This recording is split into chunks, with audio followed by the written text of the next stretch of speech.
What's going on there, guys and gals? It is mid-July right now, and I have the old work attire on. I'm just getting back a little after 5 o'clock, and just wanted to briefly come to you and explain what you're going to see here in this episode in week 3.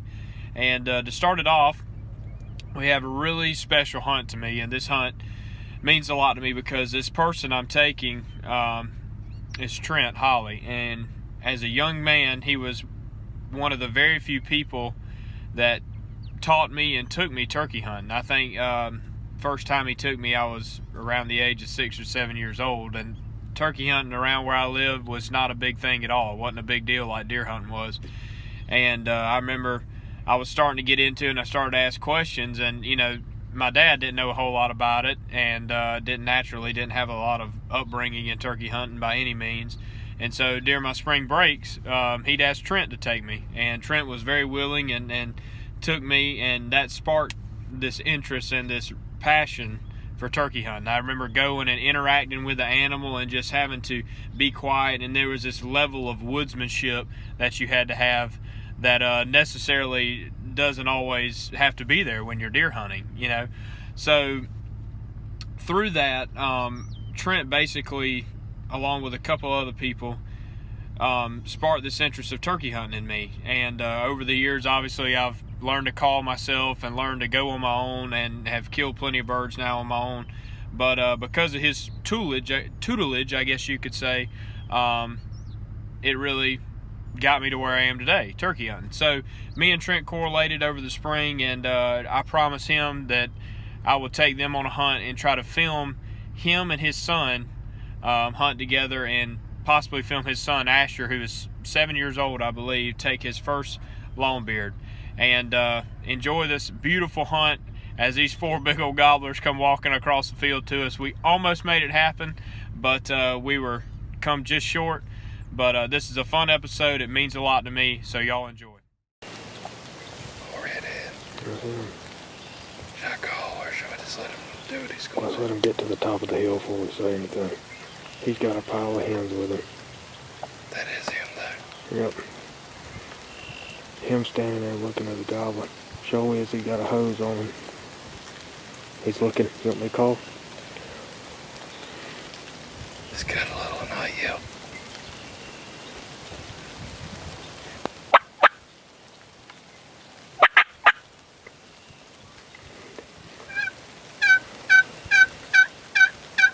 There's 4 of them. 4 gobblers.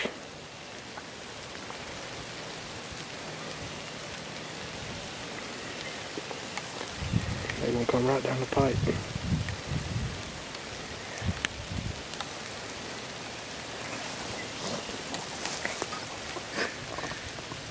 It's gonna be crazy. I don't know, they're working that edge for some reason. It'll be alright. Maybe they'll come all the way around. I bet they will. Just give them time.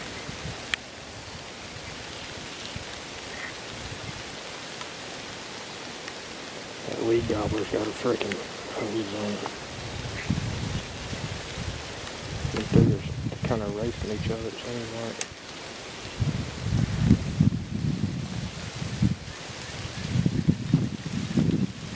Come on, man, hold off.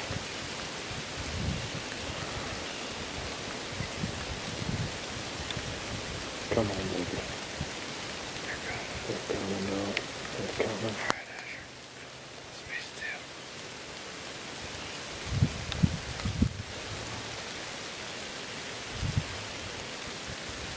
Hey, you better get my gun up. I'm just going to let him shoot. Yeah, so if he shoots, I'll stick around. I'll do some fighting purrs and hoping them to hold up.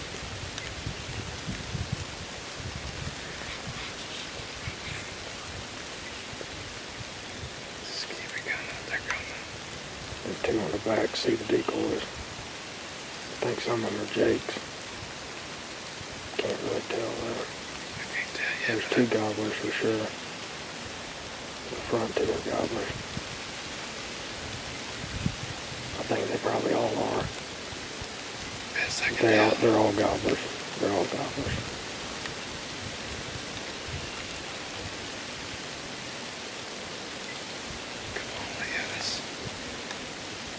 coming, dog. How does that make too far around to shoot? To work in the Pacific.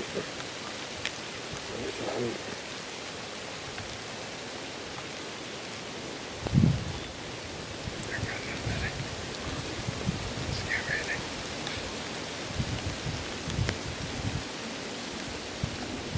This one on the far left truck may get here first. Y'all can't see him. I see him. It's like he's working all the way to the field edge. Yeah, he's probably gonna come running right down that edge.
It's April the 24th, I think. And hunted here this morning, the same spot. Didn't hear a single dead gum thing. The only reason I'm even hunting tonight is because there's been a longbeard in this field just about every afternoon, anytime between 6 and 6:30. So apparently he doesn't gobble, which is aggravating. But every time I've got a picture of him, he's had like 50,000 hens with him, so he ain't really got a gobble if that's the case. So we'll see what happens. It's a nice evening. It's about 72. The wind's blowing, as you can hear, pretty good. So I can get away with some noise, some movement. I did think earlier that I heard a bird spitting and drumming behind me, but it was only twice that I heard it, and it was about 30 minutes ago, so I don't know if it's some dude jamming on a beatbox in the distance or something, and I got confused or what, but whatever it was stopped, and I haven't heard it in a while. But we'll sit back, relax. It is 4:02 right now. Got about 2.5 hours before this turkey shows up usually, but there has been some hens on and off in front of the camera walking around this field feeding too before he gets here, so I want to get here early, get settled in, relax, see what happens. Ain't really fun when it's like this, but you gotta get after him and punch those tags somehow, so hopefully he'll come in here. And I haven't been getting any Jake pictures or anything like that, just hens. So I think if he sees this Jake decoy, I think they've been acting really funny about the decoys this year, but I think if he sees this Jake decoy, it's gonna really get him hot, get him irritated. We'll see. Filming myself, so see what happens. Hopefully we see a turkey or hear a turkey or something. These jokers have been absolutely wearing me out lately. So, enough talking. Let's get after it.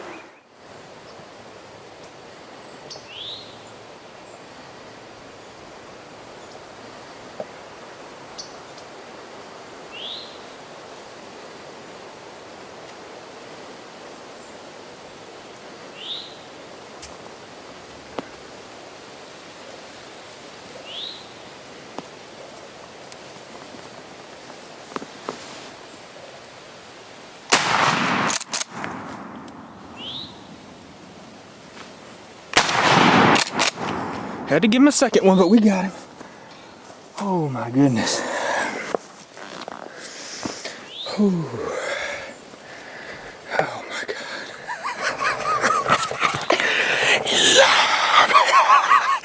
Yes, sir. Oh my God. Oh my God, I ain't believing it. Something that's jacked up with my camera, I don't know. But I'm looking at all kinds of crap, but at least it's recording. Unbelievable. I just turned the camera off 15 minutes ago and was talking about this frickin' turkey right here. He don't gobble. I mean, I've been hunting him for like 3 days and he don't gobble. But the son of a gun has got a hose on him. Yeah, baby, let's go. Oh my God. The first shot, I hit him, but I didn't want him to attack the decoy and then start like moving around because I'm by myself, so I had a shot and I kind of rushed it, and I think like 2 pellets hit his head, and he was just kind of like all drunk, and I just had to put another one in him just in case. Let's go. I'm gonna go check him out, and I'll bring him over here to y'all. Thank you, Jesus. That was awesome. A big, giant Georgia gobbler. He looks like he's got 2 beards on him. That is fine right there. You can't ask for nothing better than that.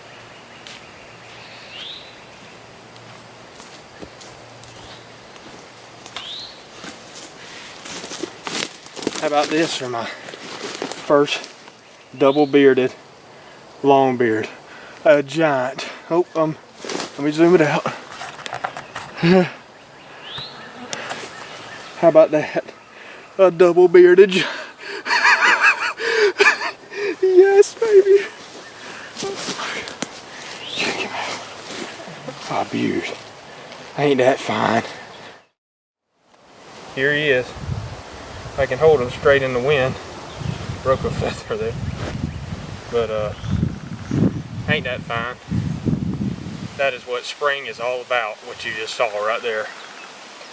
And why I absolutely fell in love with turkey hunting about 9 or 10 years ago when a buddy of mine named Trent Holly took me. And when my dad took me the same year for the first time, right back here in these same woods. And we had no idea what we were doing. And even in those times, birds were gobbling. And I think we caught up with Jake that morning, and I was shaking so bad. Just the intensity of being on the ground, hearing them gobble, knowing where they're at, interacting with the animal, it makes it so much fun. And they haven't really been, the last week, it really hasn't been the case, what I just talked about though. It's been really frustrating. It's been very, very tough hunting. And I honestly can't explain why. The first few weeks of the season was really good. There were birds gobbling on the roost. They gobbled a little bit on the ground. But typically this time of year right now, the hens are going to nest and the birds are freeing up, and you can catch them gobbling in the middle of the day up into the morning, and even right off the roost you still have them gobbling sometimes. That just hasn't been the case. I don't know what the deal is. We've had a very, very long winter. Even I think 3 days ago in the morning it was 39 degrees. And when you have temperature that's up and down and inconsistent, it just seems like the turkeys don't gobble, and that's been the case. But thankfully, believe it or not, I would say probably 60 to 70% of the turkeys I've killed has been because of a trail camera. I have a trail camera right over there, and then right where this bird came out of, I didn't get where he came out of, but it was right where the catbird came out about a month ago when I killed him. Right out of this corner where the fire break is. I had the camera right there, and these birds love to enter the field right there. It comes out of a big creek bottom down there where they like to roost, and where they like to loaf in the middle of the day. And I've been getting pictures of this bird right here in this food plot about 6:30 every afternoon. So I got in here nice and early, about 3:30, and I'm glad I did, because about 4:15 I looked over and there he was cruising in the field, strutting, spitting and drumming. And I thought I heard him in the timber earlier spitting and drumming, but never for sure could tell if it was him. And I just hit the call about 5 minutes ago, and I thought I heard it again. And I was on my phone, I looked up, and there he was in the corner of the field coming in. And he was another thing I noticed, and what has been frustrating this year, is that the decoys have been probably scaring away more birds than they've been killing them, for me anyway. And on this farm, they've always been really aggressive. I've never had a turkey shy away from the decoy. So that's another reason to know your farms and know your birds. And with the camera being right there, I was able to tell that there were no jakes in here. It just got this gobbler and some hens. So I knew if he saw that jake decoy, he'd get him distracted long enough for me to run the camera, film him, and try to get a shot off. But I'm just so thankful for this bird. This is my second one of the season, and I'm hoping for one more here before the season goes out, and hoping to film a couple more people, put some on the ground. So what a beautiful afternoon here in South Georgia. My first double bearded long beard, and I just couldn't be more thankful and blessed. Thank y'all for watching. Alright guys, thanks for watching. We hope you enjoyed the video. Be sure to like this video, subscribe to the channel, and be sure to check us out on social media, on Instagram at Cut4Outdoors. Hope to see you on the next one. Ow!